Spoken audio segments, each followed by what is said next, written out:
রাজনৈতিক কাণ্ডারি বাংলাদেশ জামায়াতে ইসলামের কেন্দ্রীয় কর্ম পরিষদের অন্যতম সদস্য জনাব গোলাম কিবরিয়া সাহেব আমাদের মাঝে জামায়াতে ইসলামের শীর্ষস্থানীয় নেতৃবৃন্দ আসন গ্রহণ করেছেন। নকলা উপজেলার জামায়াতে ইসলামের সম্মানিত নেতৃবৃন্দ আসন গ্রহণ করেছেন, শিবিরের নেতৃবৃন্দ আমাদের মাঝে উপস্থিত আছেন। উপজেলা বিএনপির সম্মানিত নেতৃবৃন্দ, বিশিষ্ট প্রিন্ট এবং ইলেকট্রনিক মিডিয়ার সম্মানিত সাংবাদিকবৃন্দ, আমার বাঁ পাশে আমার পরম শ্রদ্ধেয় শিক্ষক খালিদ সাহেব এখানে উপস্থিত আছেন। বিভিন্ন স্কুলের মাননীয় শিক্ষা প্রতিষ্ঠানের প্রধানরাও এখানে বসা আছেন, অন্যান্য সুধীবৃন্দ। আর আমার মাঝে আমার সাথে ঢাকা বিশ্ববিদ্যালয়ের কৃতি ছাত্র আমার ছেলে মোতাসিম বিল্লাহ শিশির, ও এখানে এসে বসেছে। আমার অনেক বড় ভাইদের এখানে দেখতেছি, আমার অতীতের রাজনৈতিক অনেক কর্মীদের এখানে দেখতেছি, টেকনিক্যাল কলেজের স্যারেরাও এখানে আছেন। তো যাই হোক, আজকের যে মহতী অনুষ্ঠানের উদ্যোগ, আমাকে নকলা উপজেলা জামায়াতে ইসলামের সম্মানিত আমির মহোদয় উনি আমাকে ফোন করেছেন। আসলে উনি আমাকে অনেক ভালোবাসেন, আমিও ওনাকে অনেক ভালোবাসি। উপজেলা পরিষদের সরকারি যত প্রোগ্রাম আছে আমরা দুজন কমন সেখানে উপস্থিত থাকি। এখানে অফিসার ডাকে সার্বক্ষণিক ওনার সাথে আমার দেখা সাক্ষাৎ হয়। আসলে আমার অন্য একটা পার্টির দাওয়াত ছিল, কিন্তু আমি আমির মহোদয়ের কথার বাইরে আর যেতে পারলাম না, তৈরি করে এখানে আমি চলে আসলাম। তো আজকের এই সুধী সমাবেশের মাধ্যমে এখানে সমবেত যে সমস্ত সুধীজন এসে উপস্থিত হয়েছেন, অনেকের সাথে অনেকদিন যাবত দেখা হয় না। এই সুবাদে সকলের সাথে দেখা হলো, নতুন করে একটা ভালোবাসা, একটা নবায়ন হলো। আর আসলে নকলা নালিতাবাড়ির রাজনীতিতে যিনি শুভাগমন করেছেন, জামায়াতে ইসলামের সম্মানিত এখানে যিনি সংসদ সদস্য প্রার্থী হবেন, উনি অত্যন্ত নম্র এবং ভদ্র মানুষ। ওনার সম্পর্কে আমি যতটুকু জেনেছি, একজন পরিচ্ছন্ন রাজনীতিক।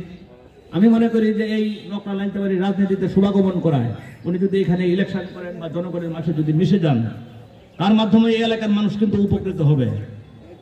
আপনারা হয়তো শুনছেন যে জননেতা মির্জা আব্বাস, ওনার নাম সকলেই জানেন। উনি ঢাকাতে জামায়াতে ইসলামের একটা কেন্দ্রীয় অনুষ্ঠানে খালেদা জিয়ার আমন্ত্রণ ছিল এবং বিএনপির টপ লিডারদের আমন্ত্রণ ছিল।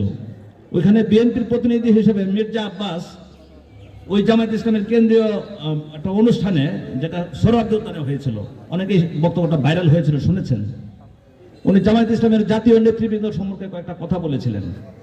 কথা বলে কিন্তু বিদগ্ধ জনের মাঝে, এই দেশের বিশিষ্ট নাগরিকদের মাঝে কিন্তু খুবই সমাদৃত হয়েছে। উনি জামায়াতে ইসলামের নেতৃবৃন্দ সম্পর্কে যে ধরনের মূল্যায়ন করেছেন সেটা অভূতপূর্ব ছিল। উনি মাওলানা সাঈদী সম্পর্কে বলেছেন, আমার সৌভাগ্য হয়েছিল আল্লামা সাঈদীকে প্রধান অতিথি করে আমার নেতৃত্বে জাহিদ আলী চৌধুরী সাহেবকে প্রধান অতিথি করে, ওনাকে বিশেষ অতিথি করে জাল মোহাম্মদ কলেজ প্রাঙ্গণে প্রায় 1 লক্ষ লোকের সমাবেশ আমি করতে সক্ষম হয়েছিলাম।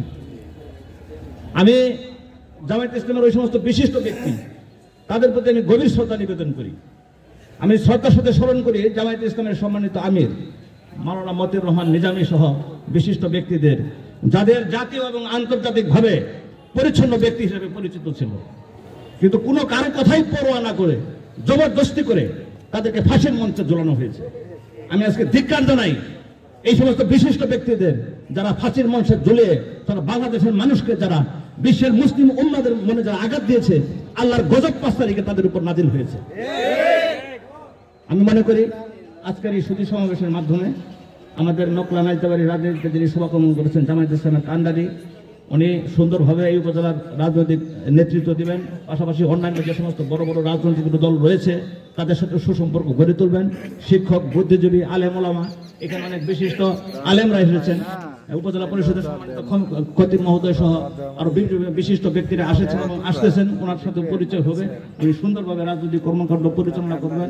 আমরা যারা সরকারি কর্মচারী আছি বা বিভিন্ন সমাজের রাজনীতিকরা আছি বা সুধীজনরা আছি, আমরা আমাদের পক্ষ থেকে যতটুকু করা সম্ভব আমরা ওনার জন্য দোয়া করব।